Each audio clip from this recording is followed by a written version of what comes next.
trans na gold board abeto dwa say o maboka 22 billion Ghana cedis so mahwehwem na emu ada ho fan ma Ghana fo ahudi tuem pa Gamanche Eden Sama Tuja HM say Ghana fo ni na embo asane ebe ya wiase ebe hu yenso yamamre ene yamane na gold board sensem ya no ekobi ade da wono so Alliance for Governance and Accountability PGA paka wono mo kire mi say yemfa nto Ghana fo anim sa gold board sensem na ekoso ya samba ko hia Ghana pa ni senti Ghana ni bi antene ho ase say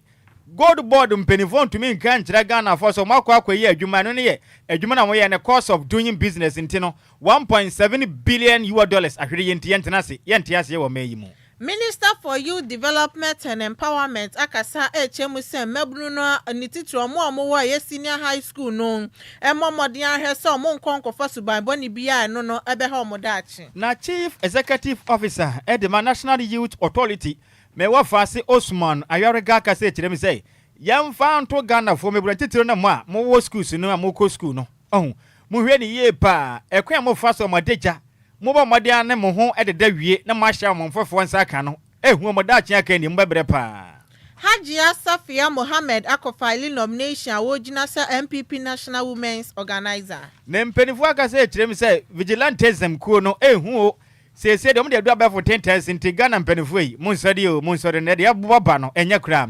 ensem no pina ne kan ya se wonkonwa besem mo say enumere no nsia kase ye wodi lo ha ne nsia ekiri po enkron kase fidie so ne aguso eka mo say pram homo afahye ne guso ayekoso medofo e wonkoya wonye late ba mo de anakro na anim say ne 25th August nti adwade ekoso ye kan say market sales all day every day de na pese okoton de na pese okopawon toma na amanfo hu de won so woton o pese okogyensa no dwuma tete ya na ase de o pese okodidwa kopiem ewo pram homo afahye na sana wokwa unu ho tafri sem eye fast trade cultural and food festival mo aye de de no celebrating Africa trade food and culture mo aye de butam dwuma de we eye fast trade and afin so pram na matengu dwuma de si o monanso etodwa ewo pram Anglican Park yakopo ya atoma 30th August na dwuma de ebe we enti wonkoya wonyire ko ne de ado ne mo de pa in supapa de enoa eni Lumba super enoa no bi age atoma wono munti wonsanya nka bi dia frempeni 40549 8896885 and 0549 4366116 ne agusu aka mo se o manga na mu de na mfidi aba obi ahia a wo ye program event a obetimi abɔ nwom wase ma ne ho ababa no ye frɛ wo no me se ye feel group band tie ne ye edini ye feel group band ma wonsanka wo no wate na bɛbo apam ebi ana wo ye wedding eye bi na bafia na ye kase bi mpo ana wudi o birthday ana wadamfo bia woda na wodie ana se bia mo ye graduation insoro event church programs event akoto na medafo yi me kanfo eye feel group band na monsaka mu no mo ho da efisa ye no ene ye quality sound professional instrumentalist ene essence wo quality instrumental ye ba beso so mpa kwan so pam dwumadie bia ya modi mpo a wudi a wo behia live band fidie de mesrewo ton safra ye fe group band ye ba we ne beje dwumadi ho papa na wo pa ye chi akwan ye wotema community 22 ba wo so inside honom ena behu ye chira kwan na ho matrofo ne 0242 965 391 0242 965 391 ana 0541 149 741 yenu mo so da form pass na nanom enante we ni nwuma ku asanse ne me yantena se na nyamfa enume no nsia ka se wo nkyere mu no emesan mom akenkanfo benu yasin kunwa ne mere no edi ameje so yo wofa wose Adjoa Agyei at Nhyiraba Kwadwo Sammy B makutedin ene bantwere bona na watafrija me ne mo fa se ba Adjoa Agyei Sikapa ye dan ya ho ye ba ya de kase bo no enkyere mu ankasa besan mom nansa na me wafa se rose gold wosi di ye kase bo no eye de pa dia wadama eba na nsempatie amamu nsem di ye kase bo de hinta nyina aha ne pa hontama DLFM 106.9 kase bo no nie aha ne nyina yetie DL News.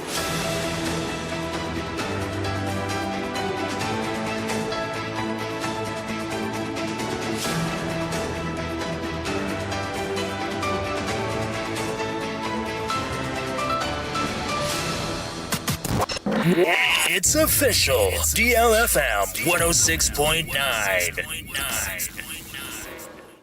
Yamamo akwaba. Efi tumlika ne share yen e wo Facebook and efi se YouTube. Na yamfa kase bo no enchire mu ankasa ensomom. ya shaka se wona sa kopia o my Ghana ye match bedwafie na Ghana for baka na nsen edem ko ma o my Ghana match bedwam dom kuma no ene na ma friends entwerefo nhyiemu ade ya beche na wono ma san friends entwerefo nhyiemu na wono mu kirem say o my Ghana dwumaku a o my Ghana mra ama ne tumi say onu nkuto na ya dwumaku ba ko a obetumi atosika ko ye friend say Ghana Gold Board na dwumaku no omodu pam na ebeto odwa se dem kuma no ekirem am International Monetary Fund penifo de beto odwa se wa mo nkra temo hwehwe mu no Gold Board adwumaku na tumi akoye adwuma aboka 22 billion Ghana cedis enu gina homa 1.7 billion US dollars omu kirem se ka ba no nyatewa nense beto odwa no ene mo na o man mu achemie no de owa aban mu kirem se no kura nim mutu futo gu ni pani de ono so ni aban mu su kirem se no kura to do ne yekan na sansen we mo no make so my Ghana ye mese badwama kira me henen oniminyamfo aban baben suma na kens for the papen wakasa kirem se yam fanto Ghana fo anim sasa enkata beto dwa se o my Ghana dwumakuo Gold Board abaka 1.7 billion US dollars no se se de Ghana sikama eye 22 billion Ghana cedis emu odu pasa chema wuntumi chenyo de dafiase wonsanwa mu no intemu kirem se wanom betena se o mode ay bobo ho ahwehwe mpa nsem we ni yansem bia ano odene na wano mu kirem se de ntia manne speaker of parliament e kan sansem no de mukuma de batu dwaso mado mode atena se adu asuko akoyi nkrata bia free Gold Board mpanifo akache de apa nkrata no hwehwe wuyi wani so enyi efri so mu hu ni pefe se kabi aba no Ghana boka pa na ye ne o maye dikan ya yakwa akoton sika akọ ne yakoto na ya sa gbo ho kademu kirem se Chief Executive Officer me wafa se Sammy Jamfi on ne da Gold Board adwumaku na so oba ma hye badwafi na oba de betena se na mpirifo toto na no kirekirim de ntia eka we no abanom na Speaker of Parliament kirem se nensa kankrata no wakenkan bi ono wadi ka kenkan kama na wate ase ya pa ni sente ho behia se no kura se ka ba Ghana sika enti yentumi ntana se yakwa akwa yemasi de anya hoden na Ghana bucket sa de bi esi ehu ne fale pai te se de tie bia no yentam twuku enche wabeto nsa de afram go fa se Sammy Jamfi no betena nkonwa so no mabobo no ho sa Sammy Jamfi na eba ne se na mokoto sika akọ na mokọ akọton na ka pe no wakirekire mu ne ho bibia susan ade bodo ho be fa sansense ne emra oniminyamfo Speaker of Parliament me wafa se aban Kings for Suma na babene kasa ne nsem odo tudwa no emu nkire mu nankasa no enie in the motion they have filed which was received in my office on the 21st of August 2026 yes 3 days ago that it got to my office. I have gone through the motion myself and I intend to admit the motion because we have to at least have an end to litigation. As to whether it's a loss or it's a cost, this House will have the opportunity to go through it. And please, Ghanaians are very intelligent people. They will listen, they will read in between the lines, and they will make their decisions. Any awuti ye ayo my Ghana ye match bedwam achame hene oniminyamfo aban Kingsford Sumana Papen na no si ye pena demokase o match bedwam ba no dini mekire majority leader oniminyamfo Mahama Yorka efa microphone kasa na o kire mi say yam fanto Ghana fo nyina nim say eka Gold Board adwumakuo na bro no Ghana fo ntia se fi say kana o mabọ no enye ka hunu keke nemu medu baby na Ghana cedi no na wo pe dollar ba ko a aju so kita Ghana cedi no 17 Ghana cedis ase won saka ba ko e ba ne sana ma no mabo aye dene na Ghana ni kwadwam asika kita ndodo bia no ntumi ntɔhwe entina ho kira ba entina ye say Gold Board any Bank of Ghana tena se ye hyehye pa ne boa na yetumi ma Ghana yesika sem gina na so brane na obi kwadwam kɔtɔ ade a na adwadi a bibia konka na Ghana fo ho anha yen eniti ne saa ye ka na ba no nti we de e adwuma mo ye nsunsan so nti we no abo mai se se kwadwuma ne mabo ye fofofo saa de saa betie no di se ya hwiri sika na seja ena Ghana ne ho atɔ na we ye fom so ben ono so kire mu sei e wo ma se badwa fi I've also witnessed in this house that the minority has urged us to share the glory for the establishment of Gold Board with your flag bearer, Dr. Mahmoud Bawumia. And I know for sure that in the original design that the NDC government inherited, according to you, there were still what you call losses. Even if the losses have increased, it is because this government have pursued policies that have expanded the volume of gold that has been purchased by the government. Those are facts, and you know the facts. In this house, we have consistently demonstrated that what you call losses are actually costs that this country has to pay in order to maintain the strength of our currency today. What you call as losses is costs that this country has to deal with as a result of maintaining the stability of our currency. All these things have been argued, and we have tried to make a case that this is perhaps one of the best policies that have ever been implemented by any government in this country, that has stabilized our currency, that has strengthened our cedi, and that has maintained inflation at a very low rate up to date. Any oti ye ono anaye openipa masibedwa fie no wada domkase masibedwam wanom ano ne din ede oniminyamfo mahama ayareka na no si ye pena masibedwama cha mehene every gold bonds ensem no san beto ane samson no kiremi say wedi Ghana mampeni ho yaw efiri say o my Ghana aba my Ghana masibedwafo no tumi say se omo pese omo sesan obi so ono no enkoye domketoa ba no dini anasa domkese ba no dini a eye kokos no mo masibedwom pe ena ese omo beyi ono masibedwuma cha mehene omo yi na sitire na ono no beka na masibedwafo no nyina ate na Ghana fo nyina ate na wadi ho yaw ne nyina ne say Ghana mampeni nya papa John Dramani Mahama wabu Ghana manaso efiri say Ghana mampeni akwa kwaka say eye bosa not masibedwano ni nyamfo James Agaga onne mprempren onkonkoye dom kase masibedwam wanom ba no de ne meche majority leader na o kirem say enkaso mampeni de nsem no ede hye eyamanyokuo no endi samanyokuo no wanom twatwerefo penia no na nko no de kwoto ono oman Ghana masibedwafie achiame hene nanim na nko no ankaza kobo no dawuro kon sa nkrata abani o na mo paw no ne sese ya omampeni akobo ne so tutu anoma ho ede kwakire pani se openi yi na anoma ba ni enti oma na wamra nti next time Ghana mampeni sade no be ya ohwe na wanye bi okra. The communication says acting because the president has no authority to communicate the change of the leadership of the House to the Speaker. And so it was actually done in error. This matter has come before the House a number of times. As a result, even in our current standing orders, we had to define the two terms, majority leader and minority leader. And clearly, majority leader by our standing orders says majority leader means a member of parliament designated by the majority caucus as their leader in the House. And as you know, the practice is that the party, under the hand of the General Secretary of the party, communicates that decision of the party to the Speaker. That is what has happened so far. And because of earlier disagreements, we had to relook at it, and we all came out with this definition, which is captured in the standing orders. I want to clarify this. So the procedure today may look different. That is why you still see the majority leader is still on his seat, because he's still the majority leader. Any awoti ye ayo my Ghana yamache bedwam achame hene oniminyam for Kingsford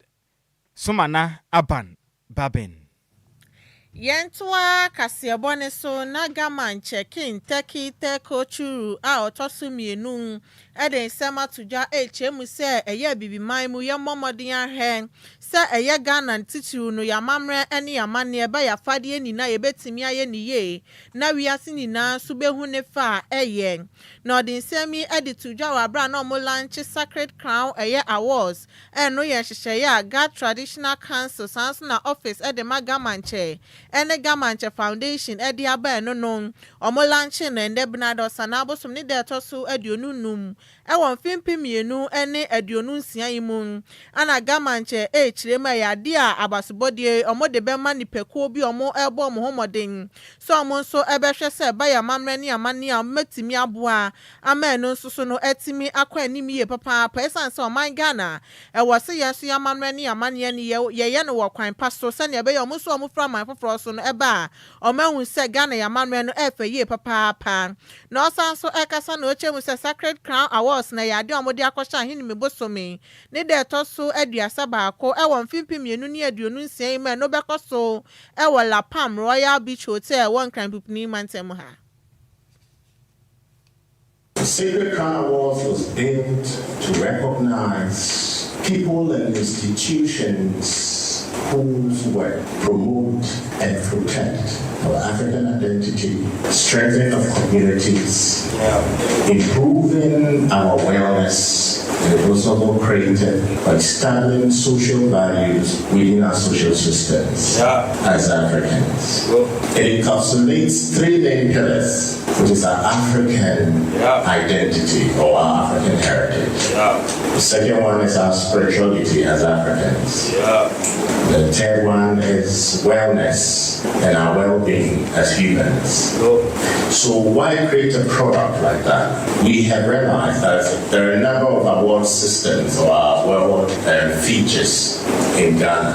and all over the world. But this aspect of what deals with our Africanness and its heritage, our history, its norm, its usage, has never been recognized. Our spirituality has never been recognized. In our Ghana social system, in our spiritual systems or realms of the Ghana state, we put a ban on drumming and noise making, and people feel that we're being fetish.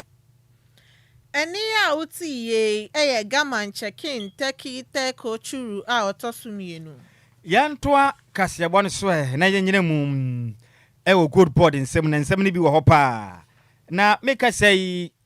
the People's Alliance for Governance and Accountability.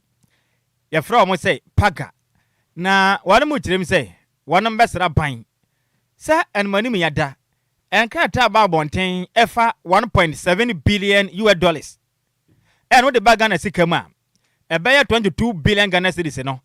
Ampany for the choye domestic gold purchase program no. One best na buying. Oman in near chile pa na baimra no mu ye. Na asa ban atwi nani. E kwa yi chile mu say. Ye nyina ya pe Ghana ye. Ye pese ye diska ko oboa na Ghana cedi enya hodija na so pa. Na aban so pese oboa na sika ko. Obi mfa sumase enkodi hu dwa obi manso na Ghana ya mmoka. No menye nya so mfaso obi enti na ba ni good board e dia be ye pam ene ema ekuro friends entwerefo nhye won krabo premanta mu na paga convener de ma won me go fase kofi kusida pa e kirem say watena se adwene ho a onte ase se na nsen emna good board Ghana city ba bonten a na agya na ho den ko sora na Ghana ne maboa kofom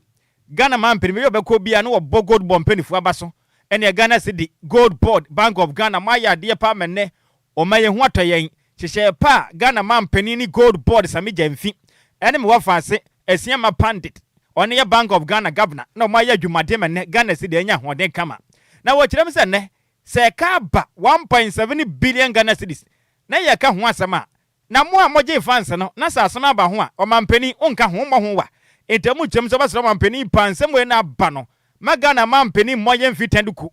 Enya na adwen se sabi peni bone wote akokoba na so we bedwam na se onte hwe o masira ni pi ense we na abane do man peni mo modin a no mwa na hwe mapanne na Ghana fo abaka mpane ampa na ye hu kwe be fa so be pane pumasi bre se be ye binsi bi ne se betena se no man peni na adwen se de yakoso onte ya min kupanim ni bonse metuko ade we de emu ye to man peni mo na hwe mapa Government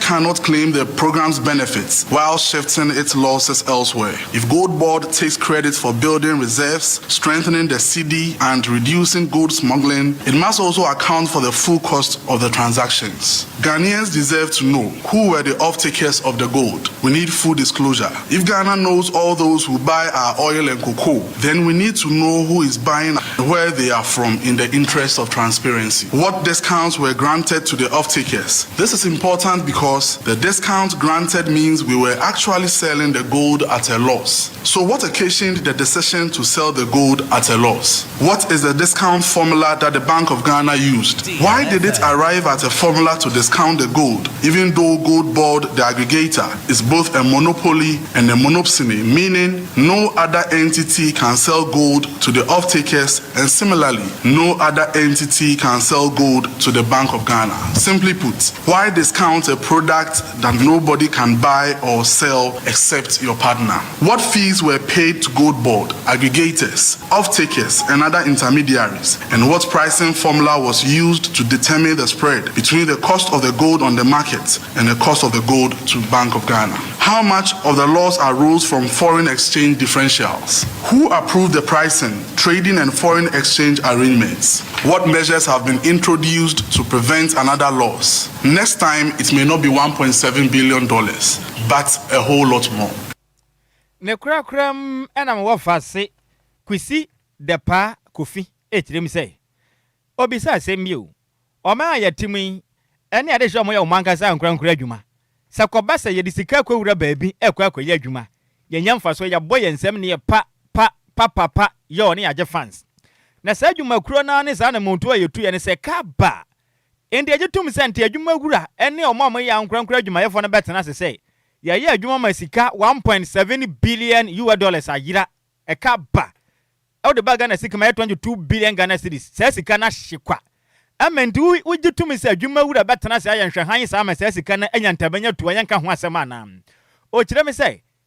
ya nkrankra adwuma se kaba mutumi tena se yenhwehwem na nipa o ma akaba no ya de ne fa mna kwa sansa papa na mana so o man ya ma no kura daddy na ye amanyosam to nchen na se ye no kura mpa se Gold Board abokete sa de a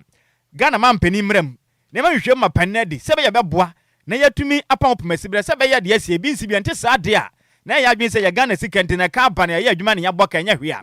ebanetana sabe ya de Ghana dache egura to prepare. The claim that the program served a good national purpose is no defense for financial indiscipline. Building reserves and strengthening the cedi may be worthy goals, but they do not excuse losses, weak controls, or secretive transactions. No responsible government should advertise policy gains while hiding the cost in the books of the central bank. If this were a private company, would its directors be allowed to explain away a $1.7 billion loss as the cost of doing business? Would shareholders tolerate vague assurances while their money disappears? And in this regard, Ghanaians are the shareholders. How much more taxpayers' money? Public money deserves stricter protection. Every dollar lost belongs to Ghanaians. It could have supported hospitals, school roads, water systems, and even Big Push. President Mahama must take responsibility. Any ye ono ene ye convener Edema People's Alliance for Governance and Accountability. Paga openi pa ne den ede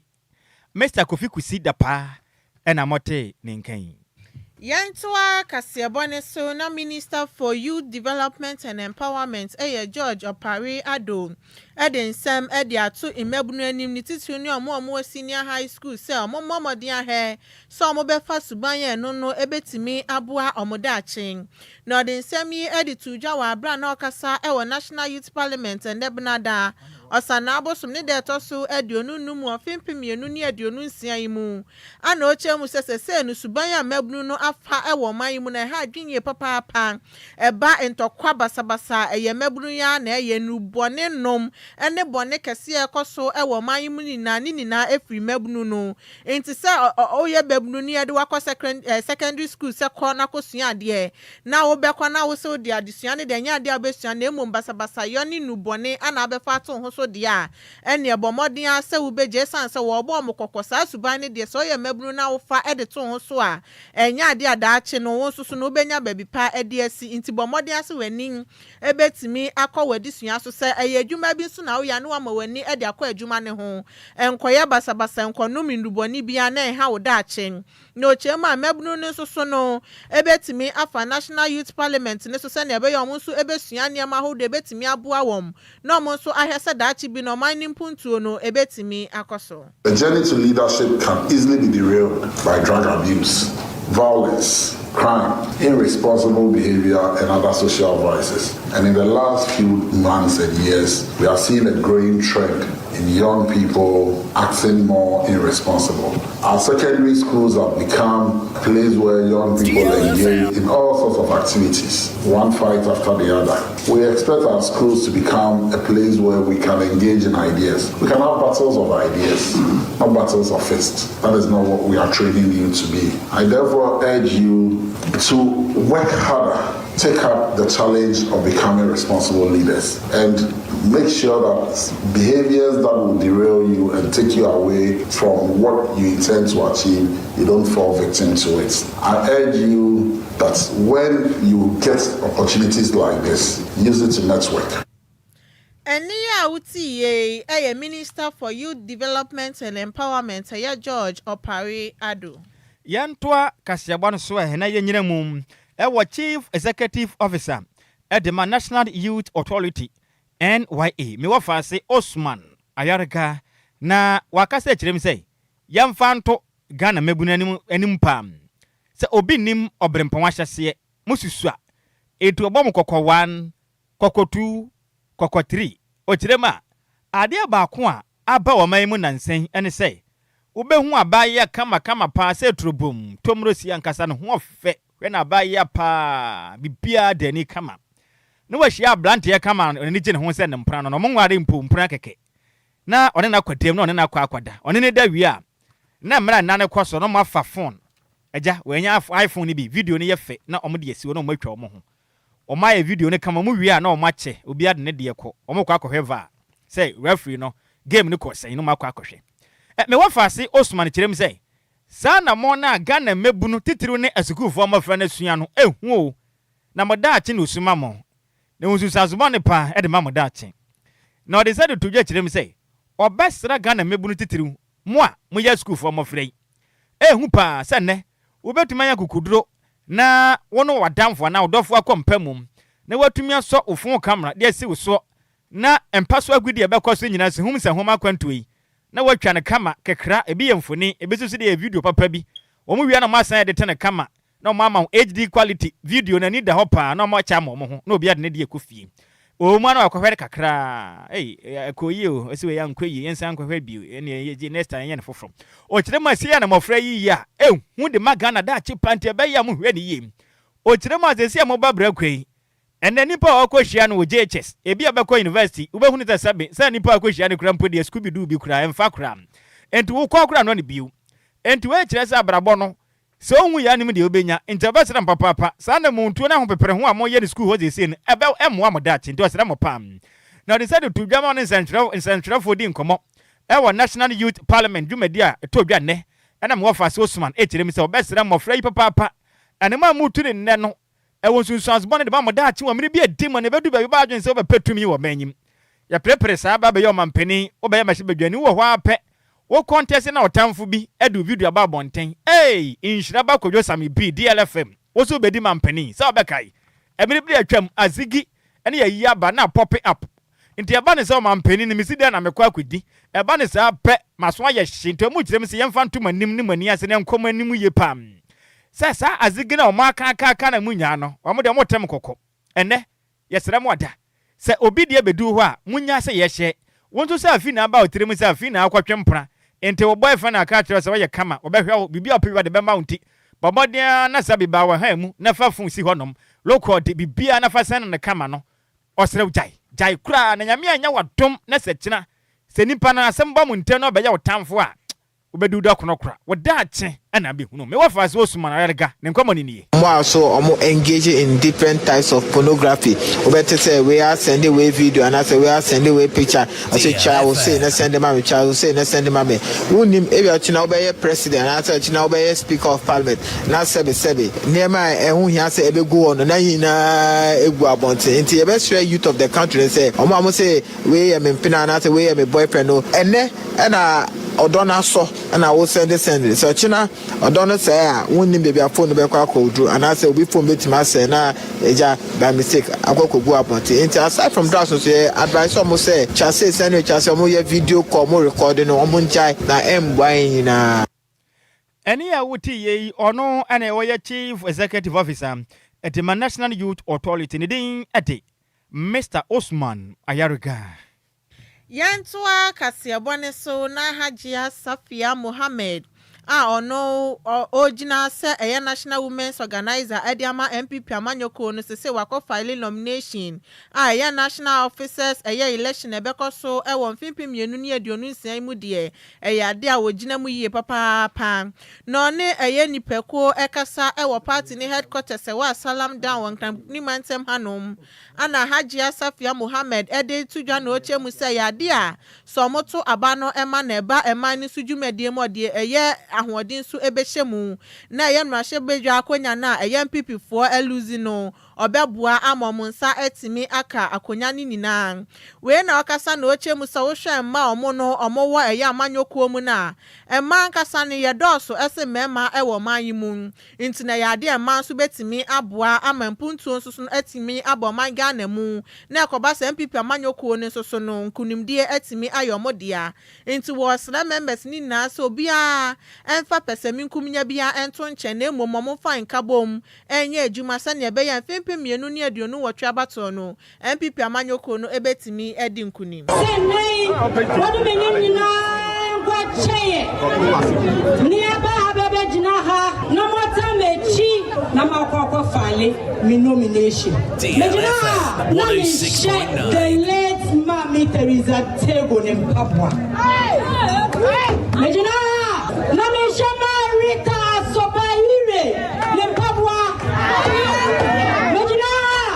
na mi share Mami Otiko ne Papua mejina na mi share Mami Abna Kate James Suara na mejina na mi share police executive constituency women organizers deputy regional women organizers female executives at the regional level regional women organizers na mejina ha na me shemu Papua if it's akonyano a transitional the tradition must go on from one female executive to the other party no must some from scratch about student politics are who kai test in Safia about grassroots politics and enchaweni shabebia Safia about business and enchaweni shabebia wakola say me as a deputy national women organizer me yedase about regional women organizer na deputy and come and suma ye mean to be sum as deputy for the third time and we do so orientation this rapa we say ye jumano ayakro Enwechi ana Hajia Safia Mohammed Esle polling station constituency sanso na regional women ni na se omonso na sen se ne ebe ye ono so no ebetimi edi nkunim no chema party no ehia obi obo ne homoden te se wono no ono so etimi aboa ma party no etimi akonanim na waye krado pa se obesom Dr. Mahmoud Bawumia no ne na ye adwuma na party ni so nimpuntuo etimi abem female executive regional women organizers deputies woman need you mesrem sabulos ni ba mon kan ye Safia ye pitimeni o me mami aye ko ye me mami classmate onya me age mate yes nti mesrem so mo side ni ye ba ma mo fam mon kan ye Safia ye it is time to account to the women's wing. Yes, right now about what you have done for the women's for the women's week and what you would for the women's week. I have been with the women. I am still with them. And would surely would to lead this party from opposition. I have done it before as a deputy regional women organizer. I can still do it again with your support.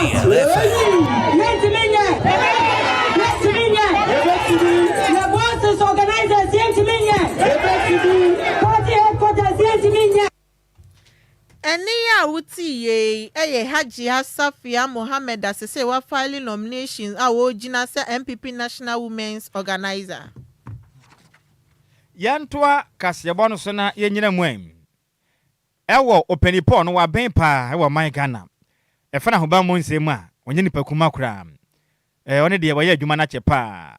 National Security Coordinator COP Osman Abdul Razak. Wabokoko say Sebaba to aba enipa hodo man Ghana mpenifo ye hunu wanom say wanom dididi amanyuku ahodo achi MPP any NDC ye from say vigilantism for no vigilante groups no wamu kirem say ne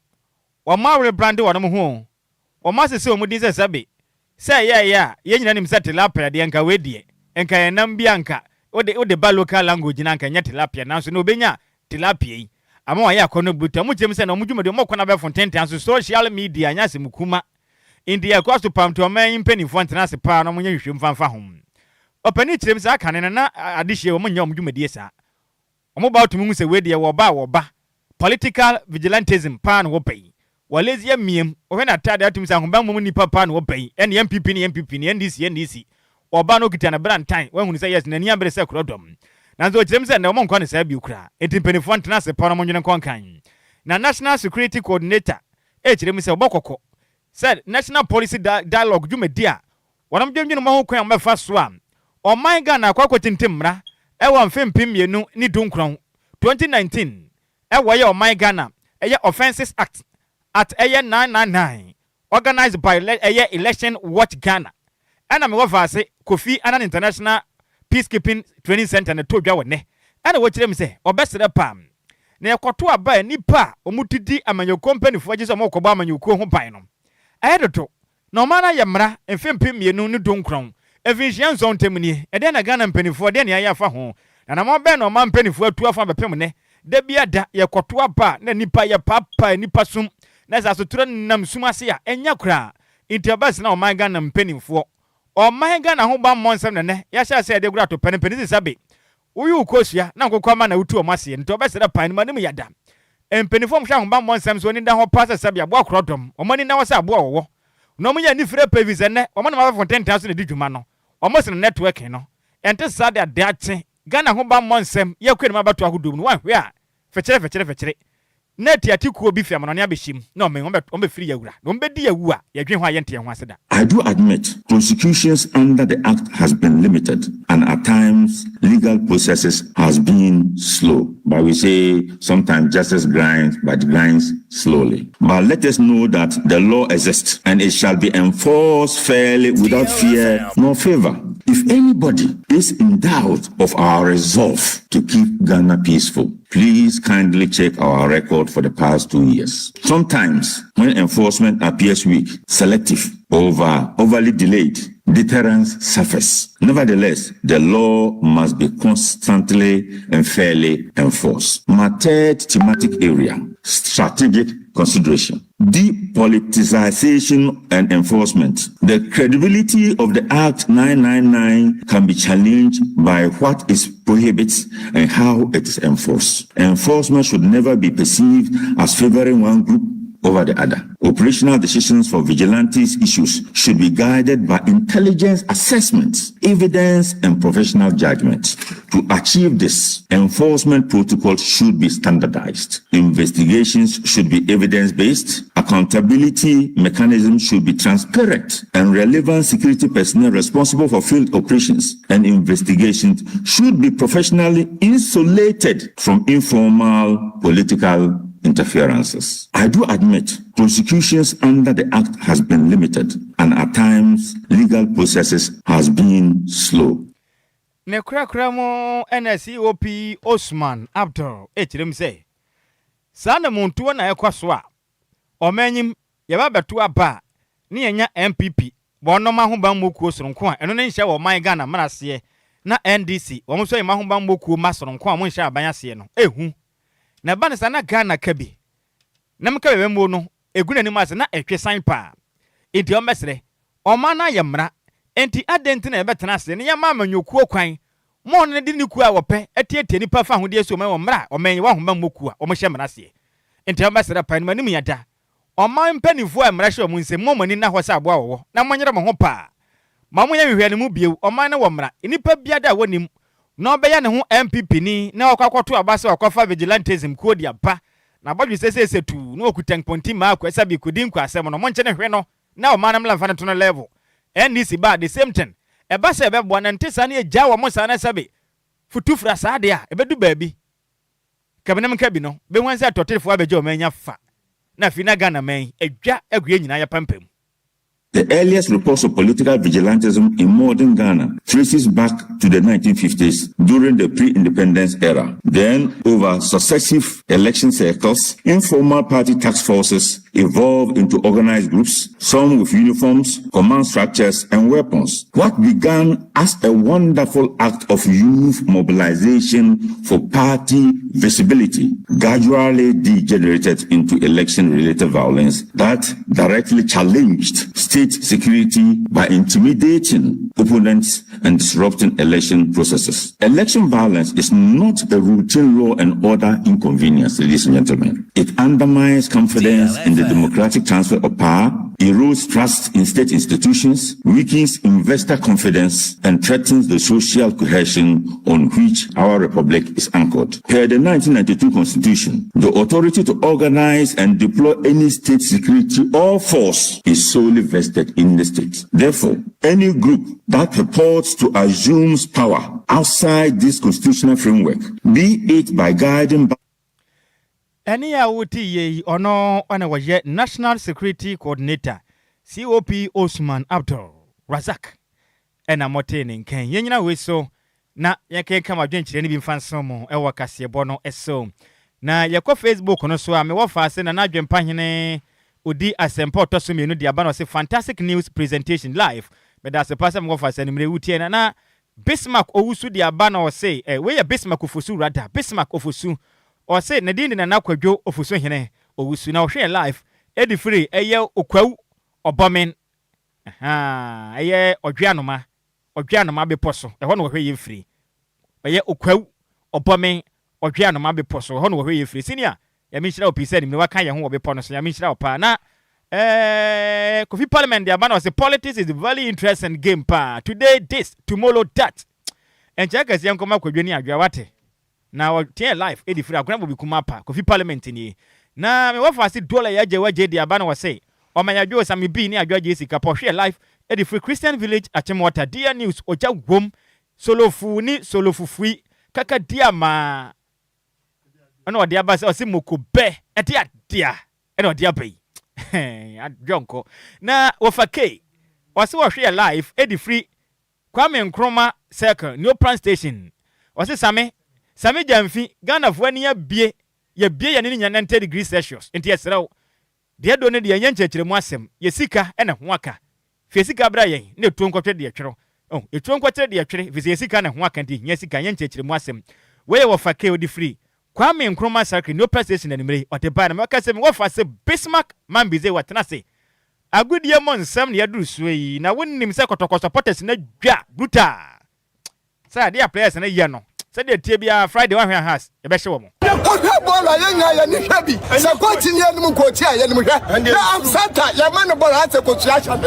what you can see the ball and home yansa what you let crash player ba kumpo afa ko over body na ya waso na no hwewu enti sabot no e bi ni seven to mbo kotoko e bi kotoko na 20 kura no am sata woni 7 masma mo ano Power Sports on DL Power Sports on DLFM 106.9 DL Power Sports on DLFM 106.9 DL Power Sports emu ade ejawo dead Now, for the thousands in attendance and the millions watching around the world on HBO pay-per-view. Ladies and gentlemen, from Mandalay Bay, Las Vegas, let's get ready to rumble!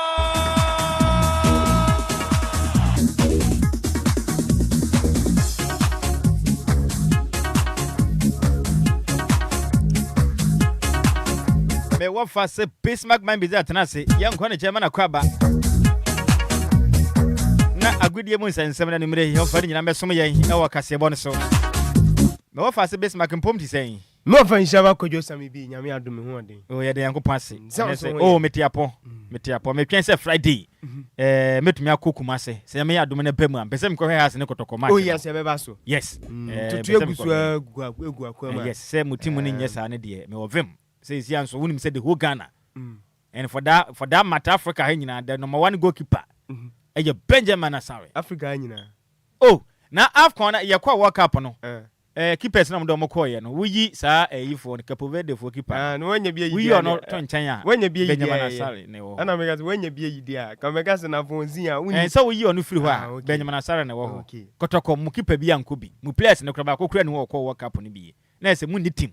Ti Friday mu da hot team machi gu hobuta na da bi o team o ko World Cup na ya di wini bo ana se o ma o mo body bo so na ya do mo ko ye no has folk ye nya two players o do mo ko ye agbasi ko bi obi ko World Cup if you are no Libya na o be sia ko bo from Spain to Libya eze wanya bi yabo ekwan mu wa from Spain to Libya players na mo ko ba this agadas asamba back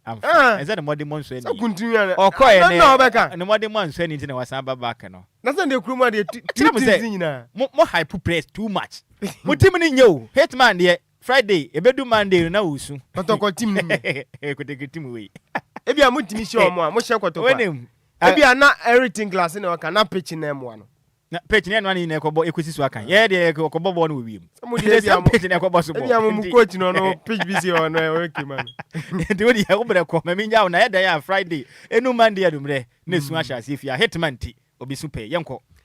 right abusuan me mo adwo me mo akwa nsonko so kramra deal 106.9 mega so emra so agudie mu nsam ana ya de be so mo dwumadi kase so no e ya de kan se nwme no nsia kase abo asuju awotie nyina ofa Nhyiraba Kwadwo Sammy bi kasa nso na ababa so na Adjoa Agyei Sikapa se nwoma sinkunya jimre de ade kan se nwme no nsia kase na so mo fa dusu no Bismark Adusie man bi se me nsuma so agudie mu nsam nwme fa nso mo na se bibia nso nkwan ka dwumadi nso Mike se o coach e ya producer and duty na nwme watimi akuche nsam no agu nkata so Bismark Adusie man bi se me sam na Samsung to dwumadi nso nwme ba join the show no live on Facebook Samsung na YouTube na so all caps and letters in na capital letters and DL 106.9 na Samsung to dwumadi nso na bibia nso etimi ankan we no enso ya champion Kofitela Iron Boy and all this so nyina nso etimi asumase na PSA and confirm Lumba supermarket so brand brand bia no ya train say dia na se Lumba super and etimi kwa mo anu ma so ya so me se agudem nsem fam no enti dem make catch say nso no nsanka bia momaden na ma nsanka nso bia sanse ya so ne so a ene ya fan fidie mu chese ni da cracking bibi bia wo chese dwumade bia wo di no di Lumba super enso ya so ma ho na se wo di du dwuma na se bibi bia kwan koma dama ana nwe ya timi ade agudem nsem enso ya so mo dwumade kase so na bibi bia so atimi akwan kan yen hyase enso enfan fifi opania je fensa Dr. Kwame Banuako enso so chairman edema GFA club licensing committee no unim se Ghana Premier League season bia be shasia me pa to we no enso so club licensing board no ana se ye kan se committee no enso so etimi ema teams ni nyina enso etimi adiomu various stadium ne ade ya kan se mo financial status outdoor se club no so etimi adidagom document outdoor ene se fata na sempo no ewiemu die se mbetimi so abo Ghana Premier League me anu nam so bi na ne wo panini nso akwadi nkoma se this season wo pe club ana sempo no clubs outdoor e wo kromu a ade ya kan se 18 clubs a omo so etimi bo Ghana Premier League nyina no only one club ana etimi AMT standard na nei woman so without ade can say sanctions just a feeling kan bia enso no wase kro bia metema Kumasi Asante Kotoko enko ne club omo kromu a omo so etimi miti ade can say omo standard anya pa ya na say nwede san koma no enso so atu anti yentie doctor Kwame Banyako and come on so ADFA club licensing committee and I said born and son summer and then so to Joe Kumano. Club licensing is improved. It's not because we kept banning clubs. It's because we took the position. Said there are 3 possible outcomes. CAF and FIFA Mau requires club licensing board to impose. It's either you reject, you approve with sanctions, or you approve. This year only 1 club and they approve here without any sanctions. The only club who met virtually all the Kumasi Asante Kotoko. You see, there are lessons out of this. Henti weye Dr. Ba Nyakwana tese anoso Edisan Commander to Jamaica Kaso GFA Club Licensing Committee Chairman Ana Numre Wadisan Commander to Janti the likes of us folk mo media mamuni na masa ezene impani fonsu timi akwansira monane amunso timi anya akwanya nso akwasi akan e Ghana Premier League anwumade san komano enso atuja na after World Cup se Ghana yenso kopie mu e wono unim se Ghana need sha brontia je friend se kwasi zibo mfimfi one masa na se ne mo so kwanka obunia bruto prepare mfimfi one ade after World Cup no misa brontia before se je be ko World Cup no se kan ma yellow viado e wo ade kan se Spanish Premier League ni after World Cup and Pempino, and Yabo World Cup, you have clubs out to and as a players out to so at me and move to bigger clubs. No, Kwasizibo report a mete, and it's a Libyan club. Yeah, your friends Adusie, and they say Ofi Real Oviedo from Spain. Ebesia can ewo Libya. Adusie, the Masa. Kromwa dia eze baby abefabia de nkoma dan kofo no de atwapia eye Kwasizibo from Yellow Viado tiade kan se Adusie ewo Libya mamu ana no paya ana opanike se ba ko Erika Lagidete enso ede na no to san komwase masa munja Kwasizibo esan se dela ono nso akosan ewo ade kan se Libya mamu no every year bia $10 million enti wo boni 2 years amasa $20 million Kwasizibo ebeje masa sedei ekobanzo da so ati Europe wase wo bo professional football da ba ne china na obenya seska no yenti Erika Lagidede nkoma odifa Kwasizibo de no. Spare my good friend Kwasizibo. Let him go for the 10 million. No European team is going to give him that kind of money. Was Asamoah Gyan not playing in China when he was captain of the Black Stars? Was he not in UAE when he was captain of the Black Stars? Is Thomas Partey not in Saudi Arabia? And I'm saying that if his performance is good in the Libyan league, can't we bring him? I think the most important thing is for Sibo to go out there and justify the kind of money they are placing on him. Enti wey Erika Lagidede nkoma no so DFA Kwasizibo dilane wono so kopie mo Libya outside their friends Australia and Pedersen komanya no se nwede san komanya no enso so atu yanti masa Kwasizibo de amunya no se nei ekoba nse we wabusuani abeka so nkwaji sika masa sika over professional na se sika over career no won bring na sikanti abiama Kwasizibo amunja no nkwaji sika no so Erika Lagidede nkoma anwume no so de nyina no enso so atu Yegusu out transfer sense munim se Ghanaian defender Abrante friends Ebenezer Annan and so are joining Romanian side friends Rapid Budapest enti Kwasizibo eba Saudi no bi nso elko Romania zana brabone tenti Ebenezer Annan na joining club friends Rapid Budapest menu kasamo Romania sadu himself formally na ne we see academy center ten and so friends Ligana so ye and also latest and women se kadi nyina no and so to dwa odwumade na Black Princesses of Ghana enso so ewa hoboabo ma na me ya duma unim se we no enso so Brazil World Cup no to dwa no se we no Poland momenti Ghana yanda 20 no woman so ewa Poland amo ya husiesie an se ade kan se FIFA World Cup man under 20 no enso ebetimi atodwa ewa Poland me no kasa dia unim se 6 September ana ye boy your first game against Ecuador na about to say big game anyame aduma Nasman City ya and also betimi aisha so na husiesie agusu akoso Black Princesses of Ghana and so game back home we no omane police side your friends Sleza Rocha and as Rocklow ana etimi bo behind close on the game we nice Chitafu anasa chitani bianya kwenya nso ankoye bi after 90 minutes me no ka say Black Princesses enso so etimi ehye ka poli nanya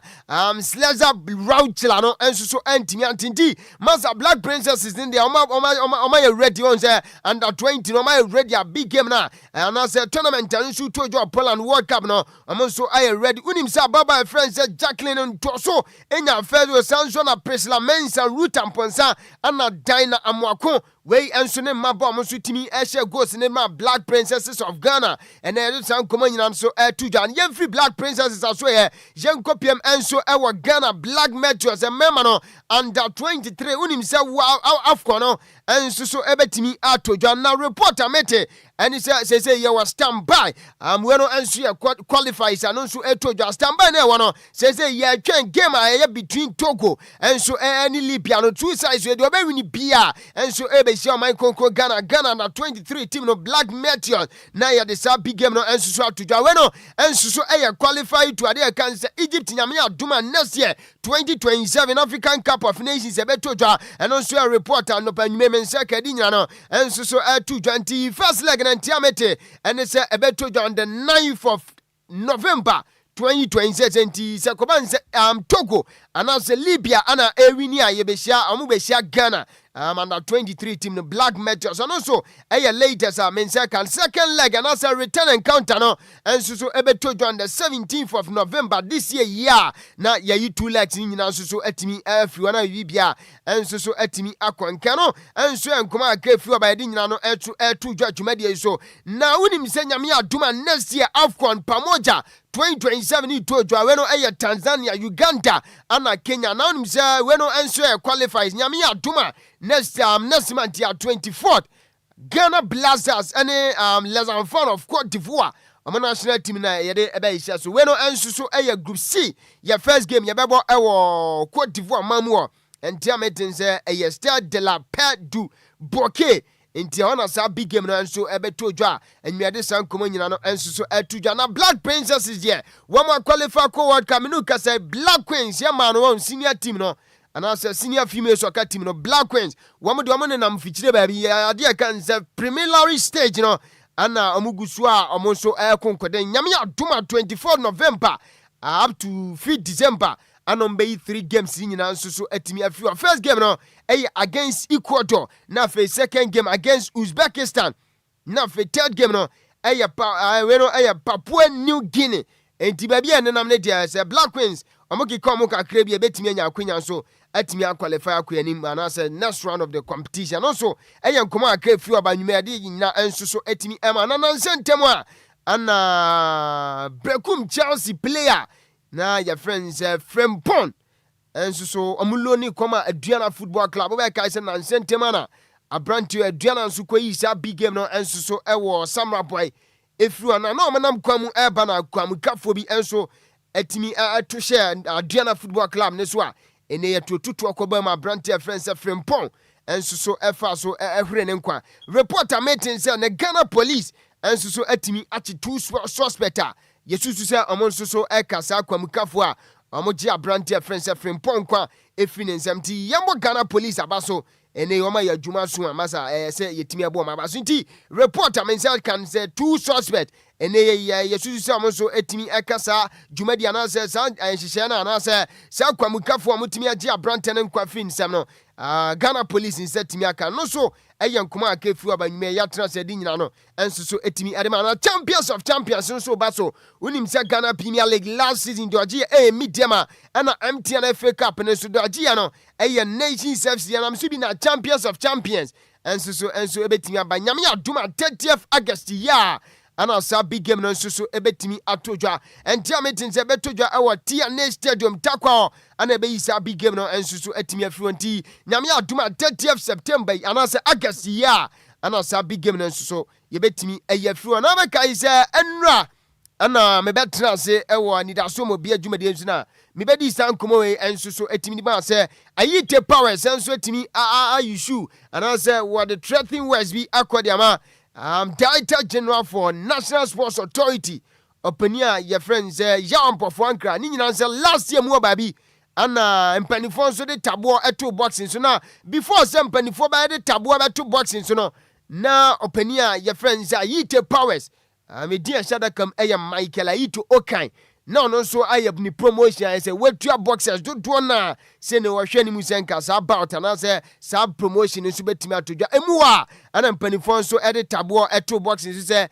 me yani hu kwan say kromu ade ye kom boxing ni nyina say Baobali enso akokon Baotema Baobali ekoda ni benkum so yesu say true boxing no ana Baobali so etimi ato ni benkum city after some mpanifo de ade kan say tabo eto bout ne so ana say boxing so ewo kromu ano ye say Michael Ayito Okan dodo na anim say your friends Yite Powers e bomb mpanifo bon say masa we invest $100,000 or say promotion to there anya bia mo de munto akraman nanka etu nkotwere de da ana say asem no won enkwada bia da ni nyinam no Yite Powers say wa bomb mpanifo abo abai na ewo ko honorable minister for sports and recreation was say ansem no onimu hwe enti wantwen ben opani your friends honorable Jean Pofan Kamnuka so director general de ma NSA no wase wa bo pani abo na china na me meeting ase wa china me fransam bebre enam zumi na Yite Powers twe camera si na ni ase ne wo be shuti ya mpo franka na no ada be kai se ye bo sa tape so e wo dwumade yi so enso edema ena reporter meeting say Ghana police enso so ense timi aka Michael Ayito Okan dodo na anim se efe na Yite Powers say say masa wo kasa wo di tuo be bo bia wano no aka ne de ne mom e wo say yetimi take action no so ba monte be ka say wano sansam ne sebi wakane wa say abufo na man kan sa asem no esan se no kra ade kan sa akokọ kra no Yite Powers on ku bita nteba nse no betimi atwetu no de abom Mr. Ampofanka nam so bi enti ameti no nyumen se Ghana police enso timi akofa Yite Powers a eno nso enkoma aka efio ba ye ne gusu adi sansam na chi de beto fom bia no ye de be ma na honorable minister for sports and recreation enso so atimi akọ ne constituency wo on Eastern region ba bi abrem wo ana you say we enso so last year mu baby edifixer pa na say past government ni mom di e betimi aga say last 3 years mu baby edifixer say empanifo say omusi enso so wo abrem Eastern region baby no say akanguram panifo to na jeje mu a ene honorable minister for sports and recreation no a edi nani ekohwe edifice no we no multi-purpose sports complex masa akanguram na wachina no pa beba na ye sa video na ma esa say you made them mreni wo now the yente nkoma honorable minister for sports and recreation Kofi Adams enso edi after say on inspect edifice no yente we mre ba isia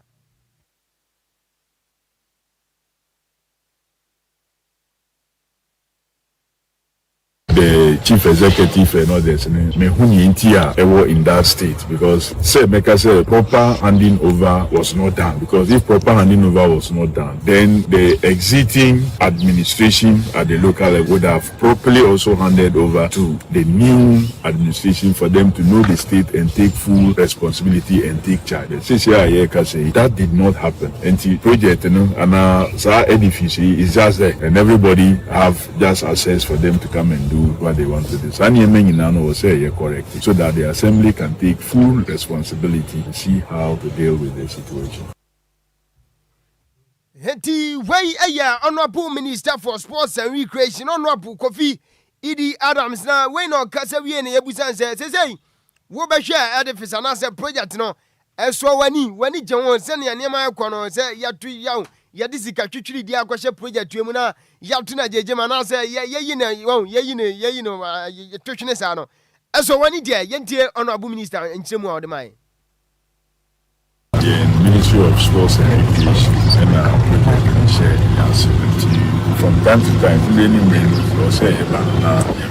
the Minkrata biaba say ejuma na ye de ma mo aya kwa ku point or say itu amka and answer na ebitu aka say exactly ejuma no say consultants no so aya nya omu kan no krese sa na etiana then of course also issues of management na the attitude sometimes documentation ya ensure that any or at the assembly level and ya be ni na bema no prayer so that we can get the right thing done because every project here abiding say they share the local authorities and also now my they want manage. Way honorable minister for sports and recreation, honorable Kofi Idi Adams in Koma also a after say one also some multi-purpose idea can say sports complex or a Brim Eastern region or baby and what is some command at two young command and Kados Nemum and Reno Papa and young folk Samano and Fancia. Na before summer sorry soon and me mammy back I would anti Kofi Buamina yes I bet they will see na yan sorry so. And now, what me and Gassame mammy back on the birthday. Madame Christiana Adjoa Boada, and mommy birthday. Mommy, a senior coupon say on two quanam on my quatinti. Digovi, some features of some back on account. They were shaking to her. And Madame Christiana Adjoa Boada, happy birthday. Now coupon on two quanam. Na on my quatinti. Yes, right. In Shira, quatinti ya pomudin. And a dema yedi de Yamida Mount. It sounds Uska, o manukra wiska moshawa ne senti. Madame Christiana Adjoa Boada Nyakupon, Unsha Papa. When so every Miami Nhyiraba, Efua Sanko Asankoma Peterson, Efua Asankoma Peterson, and I'll say and ne auntie a friend said Gladys, Dodona Fen Adjoa Bugatti, Odoko, and ubedi, enti Mommy Gladys. And Miami Nhyiraba, Efia Peterson, or Siam Fakunya Resuna, Jamisho, happy birthday, Yankupon, on Tunquanam, now on Tina Nimucho. Yes, Yankupon said, you're doing some Biano, or Maninsha. Yes, say ye dear, and then Quatentinisha, Edima, Yefuma, Dini, na, inti, Madame Gladys, Dudona for Adjoa Bugatti, Mudino, when I'm say, it sounds body Nangasa, Bugatti Angasa, and I was said them, yes, inti, Madame Gladys. Adjoa Bugatti, happy birthday. Yadopa, way if you are Odoba, if you are Peterson, I want to say, young happy birthday. Tiwafa, Mammy Fancy, Namayan in Tears are Santi J, and so any cruise, the number for Tracy, a radio set, no one, or moment detailed you made in almost your move for DLFM Muniago, and Tia Santi J, and you may Mamincha, we heavy pa, minim some pabo,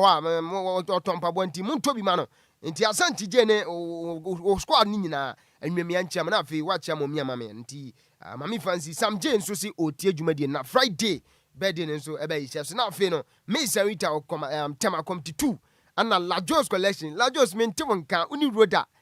enyume me po amefra uni roda nyina nti Lajos mame nchiam na fe mi amade nyina be ma yaw Mo Sadik be ma yaw mame nchiam nti wafa mame fancy na se bibia kama uni etie fon ya so yo me da se pa me wafa se Bismark man busy se numre wade agudie mu nsem ebeto akasebo no eso na kasebo ne yebunuku mu anisa na anza me kona wada ba ku bia ba me monitor na me so so champion bo amena we happy birthday to my twins we entafo mienu na Benis NFI Benisa Owusu wode mu nyina wakra na omoye nurse adwuma na wode moye na may the good Lord grant them more years to witness greatness in life from ASP Sampene DLFM Asante be kwai ene wochirim sende ne ntafo obai no omo ho ofa bruta hwide ya mponyankopan na de ne bio ode afi ba kwa aka ono mfie ho nti onye omo kase pa ompeja wode mo fira adomo kwa adomo nkwatete na onyine kire na numere yi misinia ma ne den ede ASP Sampene DLFM Asante be kwai se ya humishira mo pa na mawoda no onye ne so kokra me wo fa asifu go bai no Benis NFI Benisa Owusu ya misha no mawoda no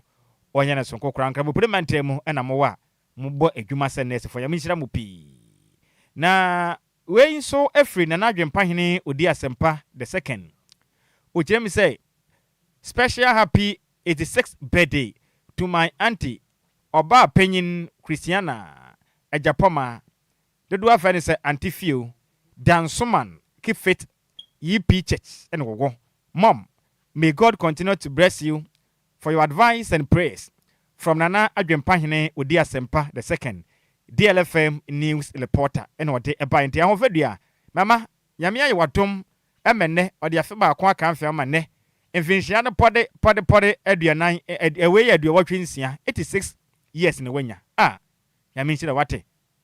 Auntie Oba Penyin Christiana, Ejapoma. Auntie Fio, Yamin Shira, no Yorkes yet. Ompeja mfa adomu kwa adomu nkwasoa ma nkwane ya tenten na ohwe osoma ya hifise wa yibi ya minhira opi Dansoman keep fit EP church na wo mama ya minhira no awoda no wayɛ no sonko kora wawadeɛ nyina na n'adwempa hene odi asɛmpa the second na ɔde awodai ɛde ɛba yɛm yɛnyina wɔ sina kaseɛ bɔ no yɛmfa no nyinaa ɛmfa nsi emusemufoɔ no ɛyɛ Miss Mabel ntwene sɛ mu ɛde ɛma yɛn ɛno akyi na champion tailor adwumawura ɛde apie mu ɛwɔ Facebook ɛna afi YouTube makaseɛ bɔ no wonya bi ɛhwɛ yɛ na DJ Ziggy ɛkyinkyim kasafiri mfama do som yɛ sɛ technical producer kenkafoɔ yɛ banu tu edi amegye so yɛ wɔfa wɔse ade de wa at Nhyiraba Kwadwo Sammy B ma hoteden ɛne bantwere bɔ nana Patafri jamene mo fa seba. Adjoa Agyei Sikapa. Me so so a. Me wo fa se DJ afiba. International DJ betena se. Na do nyompa wa hyehye mu da wo pa besom ya numere yi. E wa wo so dwumadie ne so akenkanfo no ye de masi. DJ afiba na radio yende na Adjoa Agyei Sikapa se. Enyim we koma na dofo nyina na brabo ne de. De obeye bia nkopon de wa ketua ma ho. Nti ye bobra ye mobra pa. Yakra mo.